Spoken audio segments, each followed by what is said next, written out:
మరొక విజయం. Champions trophy గెలవడానికి టీమిండియాకు కావాల్సింది మరొక విజయం. టైటిల్ ఫేవరెట్గా అడుగుపెట్టింది టీమిండియా ఈ మెగా టోర్నమెంట్లో. సో అంచనాలకు తగ్గట్టుగానే మొదటి నుంచి కూడా కంప్లీట్గా డామినేట్ చేస్తూ వరుస విజయాలతో ఫైనల్కు దూసుకొచ్చింది. ఖచ్చితంగా ఏదైతే మనం స్క్వాడ్ సెలెక్ట్ చేసినప్పుడు మన వాళ్ళు టైటిల్ గెలుస్తారు అంటే అవకాశాలు ఉన్నాయి, అంచనాలు ఉన్నాయి, దానికి తగ్గట్టుగానే ఆడుతూ వచ్చింది. బంగ్లాదేశ్ మీద, పాకిస్తాన్ మీద, న్యూజిలాండ్ మీద, అలాగే సెమీస్లో ఆస్ట్రేలియా మీద. సో వరుస విజయాలతో ఇప్పుడు ఫైనల్కు దూసుకొచ్చిన తర్వాత ఫైనల్లో మనకి ఎదురు కాబోయే ప్రత్యర్థిగా న్యూజిలాండ్ ఉంది. సో న్యూజిలాండ్తో ఎలా ఉండబోతుంది ఫైనల్ మ్యాచ్? అయితే ఏ టోర్నమెంట్లో అయినా ఫైనల్ అనేది చాలా ప్రెషర్తో కూడుకున్న మ్యాచ్. ఎప్పుడు కూడా ఆ ఒత్తిడిని ఎవరు బాగా సక్సెస్ఫుల్గా దాన్ని డీల్ చేయగలుగుతారో, దాన్ని అధిగమించగలుగుతారో వారినే విజయం వరిస్తుంది. సో ఇక్కడ మనం ఫైనల్ మ్యాచ్ మాత్రం ఈ టోర్నమెంట్లో టీమిండియా దాదాపు అన్ని ఏకపక్ష విజయాలే సాధించింది, కంప్లీట్గా డామినేట్ చేసింది. ప్రత్యర్థి జట్ల నుంచి పెద్దగా పోటీ ఎదురుకాలేదు. అయితే చివరి లీగ్ మ్యాచ్లో న్యూజిలాండ్ కాస్త పోటీ ఇచ్చినా కూడా ఆస్ట్రేలియా మీద సెమీస్లో మాత్రం అదరగొట్టిందని చెప్పాలి. ఒక విధంగా దాదాపు ప్రతి ప్లేయర్ కూడా కంప్లీట్గా ఏదైతే అంచనాలు ఉన్న ప్లేయర్ అందరూ కూడా సమిష్టిగా రాణించారు. అయితే ఫైనల్ మ్యాచ్లో చూసుకుంటే ఆదివారం జరగబోయే ఫైనల్ మ్యాచ్లో న్యూజిలాండ్ని ఓడించడం అంత ఈజీ కాదనే విషయం ఖచ్చితంగా అంగీకరించాలి. ఎందుకంటే గత రికార్డులు కావచ్చు, ఆ జట్టు ప్రస్తుతం ఉన్న ఫామ్ కావచ్చు, అలాగే ఐసీసీ నాకౌట్ టోర్నమెంట్లో ఆ జట్టుకున్న రికార్డు కావచ్చు, మొత్తం మీద ఏ విధంగా చూసినా కూడా ఫైనల్ మ్యాచ్ అయితే ఖచ్చితంగా హోరాహోరీగా సాగుతుందని చెప్పేసి చాలామంది అంచనా వేస్తున్నారు. ఒకవేళ అంటే ఈ మెగా ఫైనల్లో టీమిండియాకి ఎదురయ్యే సవాలు గురించి చూసుకుంటే కనుక ముఖ్యంగా ముందు మనకు సంబంధించి టీమిండియా ఫామ్ ప్రకారం చూసుకుంటే కనుక దాదాపు ప్రతి బ్యాటింగ్లో దాదాపు అందరూ కూడా బాగానే ఆడుతున్నారు. ఎక్సెప్ట్ రోహిత్ శర్మ కెప్టెన్ నుంచి ఇప్పటివరకు ఒక పెద్ద ఇన్నింగ్స్ అనేది రాలేదు. సో రోహిత్ శర్మ ఫైనల్లో ఒక మంచి ఇన్నింగ్స్ ఆడాలని చెప్పేసి చాలామంది అభిమానులు చాలా ఆతృతగా ఇంట్రెస్టింగ్గా ఎదురు చూస్తున్నారు. ఎందుకంటే కెప్టెన్ ఇన్నింగ్స్ ఈ టోర్నమెంట్తో రోహిత్ శర్మ వన్డే కెరీర్కి ముగింపు పడబోతుందా అనే ఒక వార్త అయితే ప్రచారంలో ఉంది. కానీ ఇప్పుడే దాని మీద మనం ఏం కామెంట్ చేయలేం. కానీ ఒక పెద్ద ఇన్నింగ్స్ ఆడితే కనుక మళ్ళీ ఐసీసీ టోర్నమెంట్ ఏదైతే తన లాస్ట్ ఇయర్ మనం చూసుకున్నాం 2024లో T20 వరల్డ్ కప్ వచ్చింది.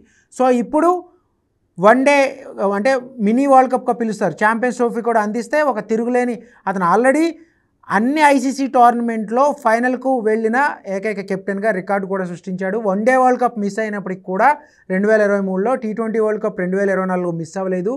అలాగే 2025లో ఛాంపియన్స్ ట్రోఫీ కూడా మిస్ అవ్వకూడదు అంటే ఖచ్చితంగా అతను బ్యాటింగ్ కూడా ఖచ్చితంగా ఒక మంచి ఇన్నింగ్స్ ఆడాలని చెప్పేసి చాలామంది ఎక్స్పెక్ట్ చేస్తున్నారు. ఇక బ్యాటింగ్లో మిగిలిన వాళ్ళు కూడా కోహ్లీ కావచ్చు, గిల్, రాహుల్, శ్రేయస్ అయ్యర్, మొత్తం హార్దిక్ పాండ్యా, రవీంద్ర జడేజా అంటే ఒక కీలకమైన బ్యాటర్లు కూడా కన్సిస్టెంట్గా పెర్ఫామ్ చేయడం నిజంగా టీమిండియాకి ఒక అడ్వాంటేజ్ అని చెప్పాలి.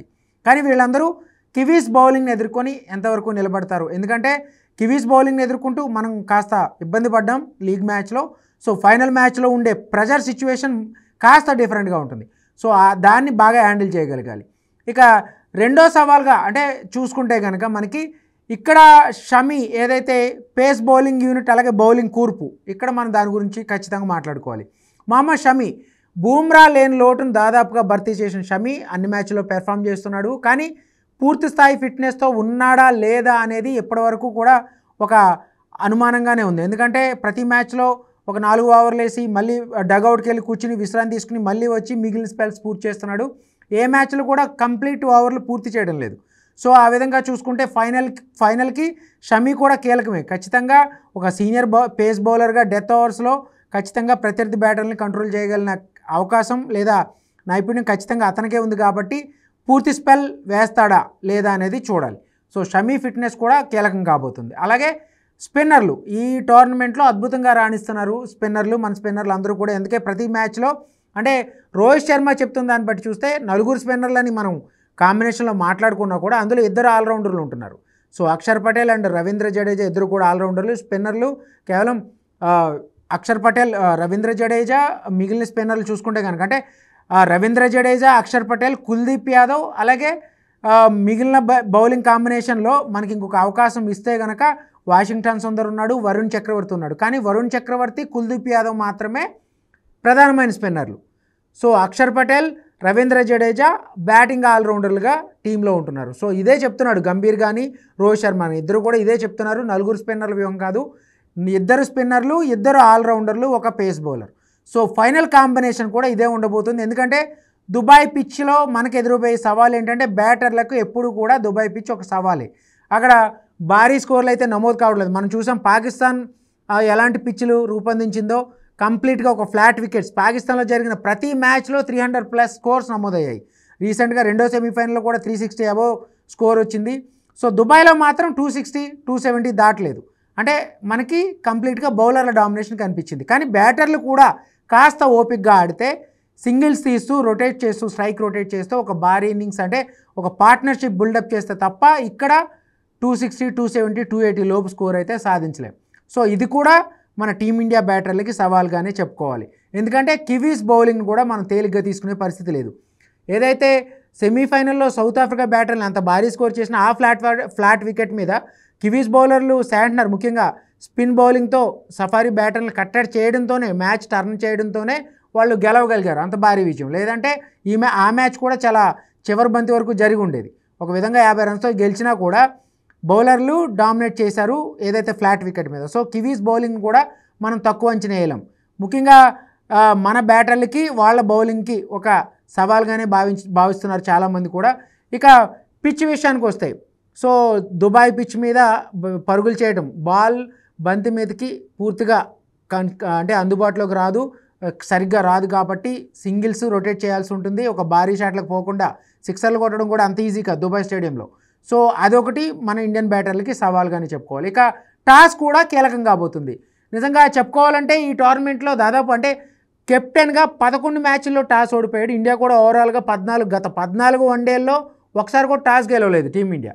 కానీ మ్యాచ్లు మాత్రం గెలుస్తూ వస్తుంది. రోహిత్ శర్మ కూడా గత 4 మ్యాచ్లో టోర్నమెంట్లో ఇప్పటివరకు సెమీస్ వరకు కూడా టాస్ ఓడిపోతూనే ఉన్నాడు, కానీ మ్యాచ్ గెలుస్తున్నాడు. సో టాస్ కూడా కీలకమే ఫైనల్లో. ఒకవేళ చేజింగ్ తీసుకునే మనం అన్నిసార్లు చేజ్ చేయలేం ఆస్ట్రేలియా మీద. అలాగే మిగిలిన మ్యాచ్ల్లో కూడా ఫస్ట్ బ్యాటింగ్ చేసిన న్యూజిలాండ్ మన లీగ్ మ్యాచ్లో ఫస్ట్ బ్యాటింగ్ చేసి వాళ్ళు 250 టార్గెట్ ఇచ్చినా మనం కంట్రోల్ చేసుకోగలిగాం. సో 2 డబుల్ మైండ్తో కూడా సిద్ధంగా ఉండాలి.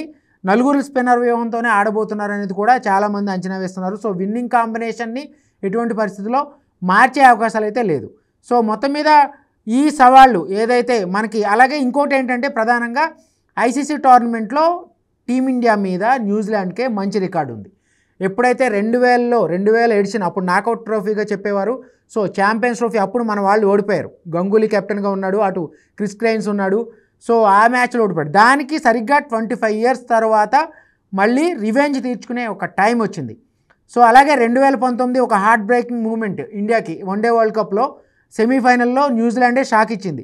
ఏదైతే ధోని రన్అట్తో మ్యాచ్ మొత్తం టర్న్ అయింది. సో ఆ ఓటమికి కూడా మనం రివెంజ్ తీర్చుకోవాల్సిన టైం అయితే ఇదే ఉంది. ఒక లీగ్ స్టేజ్లో ఆల్రెడీ న్యూజిలాండ్ మీద గెలవడం ఖచ్చితంగా టీమిండియాకి అడ్వాంటేజ్. కాబట్టి అట్ ది సేమ్ టైం మనకి న్యూజిలాండ్ జట్టులో కూడా రచిన్ రవీంద్ర కానీ, విలియమ్సన్ కానీ, డారెల్ మిచెల్ కానీ, టామ్ లాథమ్ కానీ, అంటే బ్యాటర్లు వీళ్ళందరినీ మనం ఖచ్చితంగా కంట్రోల్ చేయగలిగితే, ఏదైతే ఆస్ట్రేలియా బ్యాటింగ్లో మనం హెడ్ని కీలకంగా అనుకున్నామో హెడ్ని కంట్రోల్ చేసాం.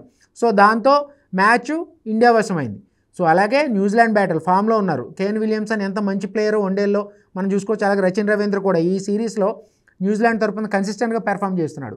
అయితే ఇక్కడ మ్యాట్ హెన్రీ మాత్రం ఆల్రౌండర్, అది ఏదైతే ఫాస్ట్ బౌలర్ గాయపడడం, ఒక లీడింగ్ వికెట్ టేకర్గా ఉన్నాడు, ఇండియా మీద మంచి రికార్డు ఉన్న బౌలర్, అతను గాయపడడం ఒక విధంగా టీమిండియాకు కలిసి వచ్చే అంశంగా చెప్పుకోవాలి. అతను ఆడడం కూడా సస్పెన్స్గానే ఉంది. ఒకవేళ ఆడితే మాత్రం ఖచ్చితంగా ఇండియన్ బ్యాటర్లకి అతని బౌలింగ్ నుంచి సవాల్ ఎదురుకాబోతుంది. మొత్తం మీద ఈ సవాళ్ళన్నింటినీ team India at the same time ప్రెజర్ని కూడా బాగా హ్యాండిల్ చేయగలిగితే ఖచ్చితంగా 25 ఏళ్ల తర్వాత న్యూజిలాండ్ మీద రివెంజ్ తీర్చుకుని ఛాంపియన్స్ ట్రోఫీ మరోసారి అందుకునే అవకాశం ఉంటుంది.